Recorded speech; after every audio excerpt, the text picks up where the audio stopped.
السلام علیکم ورحمۃ اللہ وبرکاتہ۔ ناظرین کرام، امید ہے کہ آپ بخیر ہوں گے۔ ناظرین کرام، گزشتہ روز حضرت مہدی کے تعلق سے ویڈیوز ڈالی گئی، آپ حضرات کو پیغامات دیے گئے۔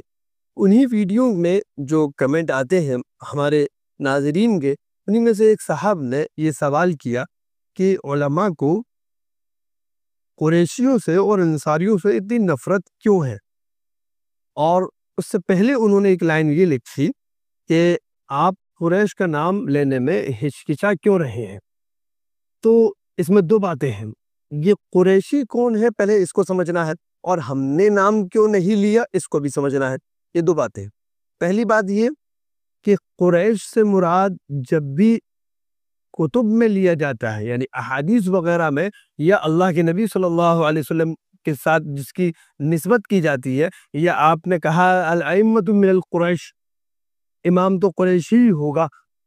تو اس آپ کے الفاظ، یعنی اللہ کے نبی صلی اللہ علیہ وسلم کے الفاظ، آپ نے کس کو قریش کہا ہے اور آپ کس قریش خاندان سے تھے، اس سے مراد سادات ہیں،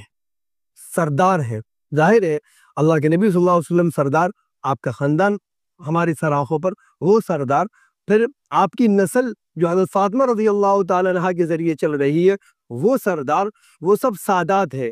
تو وہ اگر اپنے آپ کو قریشی کہتے ہیں تو اس سے مراد وہ ہوتے ہیں جو سادات ہوتے ہیں۔ اب رہا دوسری بات یہاں کا مسئلہ کہ یہاں کے جو حضرات قریشی ہیں اور اس وقت میں جن کو قریشی کہا جاتا ہے، تحقیق سے یہ معلوم ہوا ہے، کتابوں کے ذریعے سے معلوم ہوا ہے، ہم نے بعض حضرات سے رابطہ بھی کیا اور ہمارے بڑوں نے بھی کیا، وہ اپنا سلسلہ نسب اس قریشی خاندان سے کہیں بھی ثابت نہیں کر پائے۔ ظاہر ہے تو یہ قریشی الگ ہے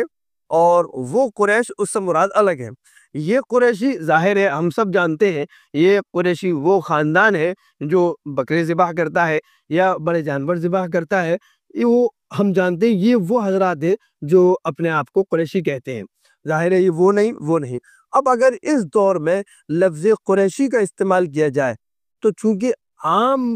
فہم اور عام الفاظوں میں اور عام لوگ جو سمجھتے ہیں وہ انہی حضرات کو قریشی سمجھتے ہیں، تو کہیں ایسا نہ ہو کہ